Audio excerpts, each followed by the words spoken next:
Thank you very much for actually joining us once again. Today, on this video podcast, we are joined by Marc Ward, and my name is Ntokozo Nkambule. And Marc Ward is the chairman of the Hospitality and Tourism Association in the country. He is also the general manager of Mountain Inn, and we are all aware that the hospitality industry is amongst one of the most hit by COVID-19. So welcome, Marc. Thank you very much, Ntokozo. I hope you're having a good day. Yeah, I'm having a good day, Marc. Marc, the last time we actually spoke, you were talking about what plans HOTAS has, the Hospitality Association and Tourism Association in the country, towards driving tourism. COVID has actually changed everything. What are you doing now? What are you trying to drive now because of COVID-19? Well, the biggest thing at the present moment is to get the business reopened, but that's all subject to governments of the day to make their decisions that need to be done. And business is not as important as a human life. So we wait upon the governments to sort of put out a timeline to see when we will be allowed to operate. Basically, borders are closed. Our business is reliant on humans traveling backwards and forwards. So at the present moment, we don't have much business on the go. So it basically, we've got to sit and wait for governments to make up their minds when the borders can be open. But in the meantime, whilst we wait, we need to get ready on the COVID front. So there's a lot of background work being run around doing right now, which is trying to draw up guidelines for COVID resilient premises so that we can be able to accept our guests and be able to operate with social distancing and all those other practices in place to assist with keeping people from being infected with COVID. I understand, Marc. And just Marc, just to get into it, I mean, how tough, I mean, everyone is saying the hospitality industry is amongst the sectors that have been hit globally, not just in the country. How much has this hit the hospitality and tourism sector in the country? It's basically decimated the industry. There is no...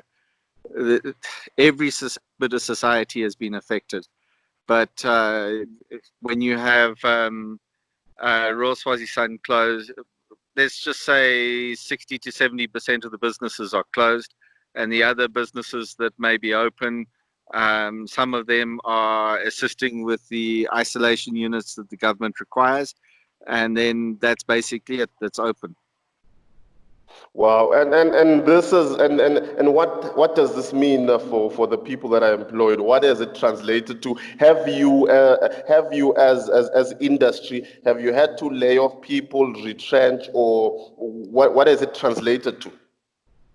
So when COVID first came on the scenes back in February, March, we started to advocate with the government that certain things needed to be done, and on the Labour side, government reacted very fast. And have allowed the industry to go into layoffs, which basically means sending staff home on unpaid leave. So basically, we have had assistance from government in that respect. Where how long this is going to last? This is not a 1 or 2 month experience. This is, for our industry, this is probably going to take 5 or 6 months, and then after that 5 or 6 months, they're projecting a 4-year period before we're back to 2019 levels of business. So unfortunately, those of us that are in the industry are probably going to have a very serious hard time for the next 2 years. It's a matter of being able to retain our skills and keep operating as best we can in this present environment. That's clearly tough. And to actually survive, what plans do you have? Are you looking at tapping into other sectors, just moving away from your normal operations that is going to make you survive?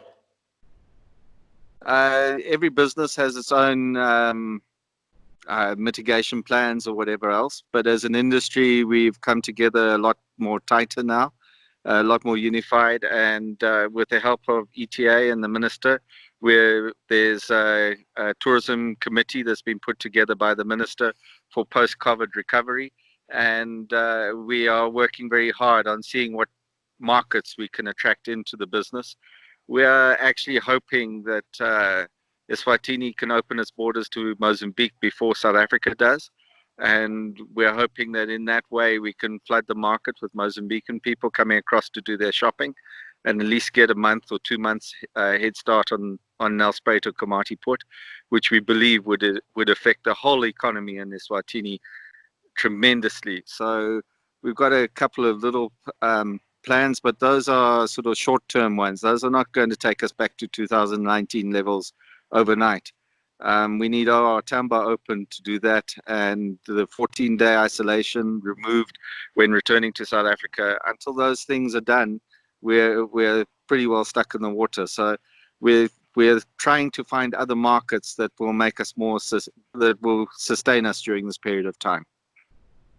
So clearly, the opening of borders, as you highlight, is critical in the hospitality and tourism sector in the country. It's not just opening the borders. It's what happens when you cross the border as well is going to be just as important, because the reality at the end of the day, they can open the borders but still maintain the 14-day isolation. Then we're going to have then there's no point in opening the borders as far as we're concerned. Maybe for the school kids and whatever going back, that's great, because they do need to go back to school. But if you've got a 14-day isolation when you return to South Africa after having done business or being on holiday in Eswatini, you're probably not going to come here. The same applies to Europe. If you return to England at the moment from any country outside the Schengen area, you have to go into a 14-day isolation. If you go to America, you have to go into a 14-day isolation. So as long as you've got those 14-day isolation periods on returning to your home country or your hometown, then you're probably not going to travel into an area where you return, you need a 14-day isolation. So we need to get past that point. Okay, and government, the Ministry of Tourism regarding that, what have they done for the sector regarding the 14-day isolation? What has been happening in that front? So unfortunately, government works in towers of isolation, or whatever you want to call it. So the Minister of Tourism has asked the Ministry of Foreign Affairs to contact Mozambique and see what they can do, and has asked for contact through South Africa. But unfortunately, the Ministry of Tourism is subject to the Ministry of Foreign Affairs. So yeah, we'll wait and see how that all comes together. The reality at the end of the day is the government works in silos, and we're subject to other ministries to actually activate this. Yes, and I know it's probably difficult to actually quantify the amount that you have lost as a sector. But if you were to probably estimate it, how much would you say you have lost and are going to probably lose? You have mentioned that this is not just going to be for this year, probably for the next 2 years.